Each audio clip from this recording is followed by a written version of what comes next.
Hi there, this is Garyryanblair, and I've got a question for you. A very important one, and that is, can you count on yourself? You see, that question, can you count on yourself? That's one of the most important, defining, and revealing questions in the human condition. Now, I bring this up because in the end, you and I, we're on our own. But just think about it.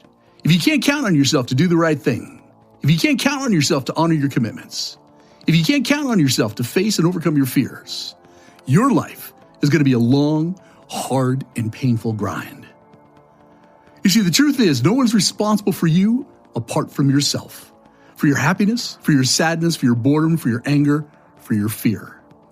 No one in this world is responsible for making your life better, easier, or more digestible. It's all on you. You've got no one but yourself. Which is why I asked this question at the very beginning. Can you count on yourself? See, it does not require money, special talent, nor an advanced degree to be honest, to be on time, dignified, and, of course, dependable. But counting on yourself does require self-awareness, self-sufficiency, and self-reliance. Now, the biggest trend I've seen over the last few decades is the complete abandonment of self-reliance. And if you run back the clock just a generation or two, most people were self-sufficient and they did things for themselves. So what am I talking about? I'm talking about oil changes. I'm talking about taxes, preserving food, cooking, changing a flat tire, and even getting off the couch to switch the television channel, to name just a few. Today, we're a nation of people desperate for the government or some piece of technology or even some outside party to fix our problems and to make our pain or inconvenience go away. We've become a society of soft, wimpy, fearful, politically correct, entitlement-driven, hypersensitive, immature, and convenience-addicted weenies. So here's the truth. Security, strength, self-confidence, and prosperity comes from one place, and it's the last place that most people want to look. It comes from within. It comes from your ability to stand on your own 2 feet. It comes from your ability to produce results. And every time you choose safety and security and dependence on outside parties, what happens is this: you weaken your personal power and you make it that much easier for everybody to beat you. You must be strong enough to stand alone. You must be smart enough to know when you need help. And of course, you must be brave enough to ask for it. And as self-reliance means a strong belief in your own ability to achieve success and happiness through your own actions, then dependency is an absence of such belief. And until you learn to count on yourself by taking full responsibility for yourself, for your results, and your future, you'll never fully know just how strong and capable you really are. Without a doubt, self-reliance is a virtue in need of serious cultivation for one primary reason. It's all about freedom from the control or influence from outside parties.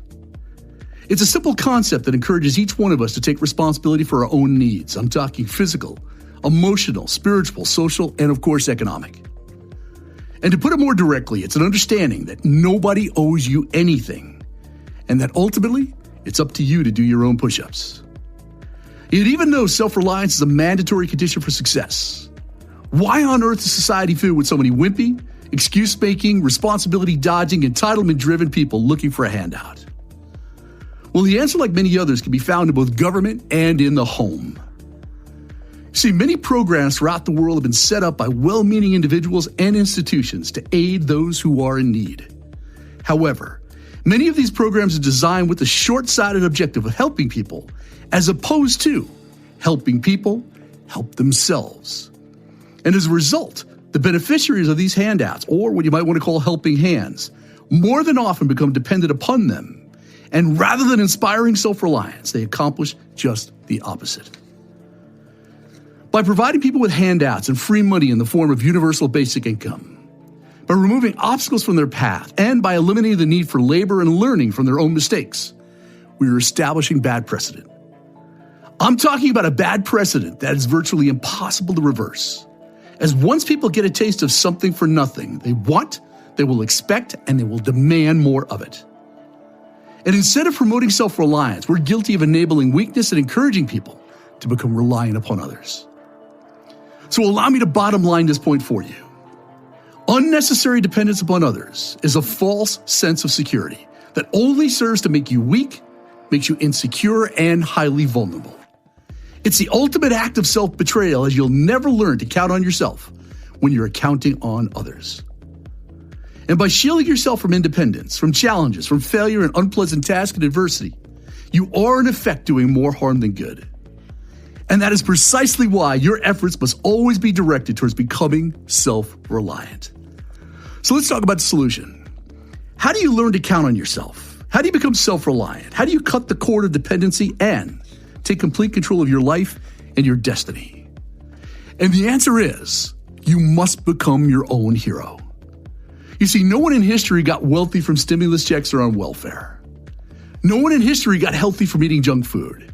And no one in history got successful from sitting on their ass, binge watching Netflix and TikTok. You see, in the end, counting on yourself is all about choosing yourself. It's about rescuing yourself, and it's about becoming your own hero. See, the world needs strong, courageous, independent thinking people who want to use their creative talents, their ideas to make a lasting difference. The world needs leaders who can lead, leaders who set inspiring examples, leaders who demonstrate trust, and leaders who make things happen. The world needs people with guts, people with passion, and people who are willing to be shunned and rejected in the pursuit of their goals and dreams. Most importantly, the world needs you. But it needs all of you. It needs the brave you. It needs the risk-taking you. It needs the big-thinking, highly capable, and it needs the self-reliant you. And that's why I'm calling you out right now. No one is coming to the rescue except yourself. So stand up, put the remote down, stop tweeting, challenge yourself, and become your own hero. And that is precisely why I created the 100-Day Challenge. You will learn everything that you need to become a self-reliant, self-sufficient human being, and you'll be absolutely astounded by the results. So check it out at 100daychallenge.com and make it the very next thing you do.